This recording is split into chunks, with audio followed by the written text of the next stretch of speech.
On December 8th, the CW is set to debut their 5-episode crossover event, Crisis on Infinite Earths, based on the popular DC Comics storyline. You want to watch Crisis on Infinite Earths, but don't have time to watch 5 separate shows? Don't worry, we got you. What's up, guys? Chris Killian here with a special recap to the rescue.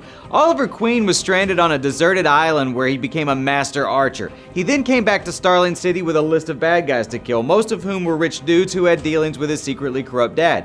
Barry Allen's mom was killed by a mysterious indoor lightning storm 20 years before the CSI would be struck by lightning and given super speed. Kara Zor-El was rocketed from the doomed planet Krypton to keep an eye on her baby cousin, but ended up stranded in the Phantom Zone for so long that when she came out, he was older than her and a world-famous superhero. A group of also-ran heroes got their hands on a time-traveling spaceship that lets them right wrongs throughout history, and Kate Kane is the cousin of Bruce Wayne, who after Batman disappeared from Gotham, found out her cousin was the masked vigilante and stepped up to fill his shoes. Got all that? Well, good. Those are the major players in Crisis on Infinite Earths. Besides all those folks, there's also Superman, Kara's cousin and a world-famous hero, plus his fiancée Lois Lane. There's also Clark Kent, not that one, a different one from a different Earth, where most of the excitement in the DC universe took place in and around Smallville, Kansas, and his wife Lois. Then there's another Superman, same backstory, but this time he debuted in Superman the movie in 1978. How far back do we have to go?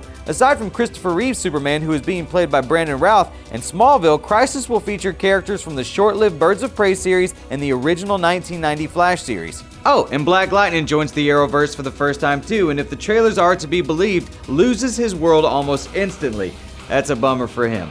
Crisis on Infinite Earths is based on a 1980s comic book maxi series of the same name. In the story, 2 ancient cosmic beings called the Monitor and the Anti-Monitor go to war with the fate of the multiverse hanging in the balance. By the end, the Flash was dead, Supergirl was dead, and the DC multiverse was history, replaced by a single merged universe. Like the comics, all these heroes are being brought together by the Monitor, who first showed up during last year's Elseworlds crossover.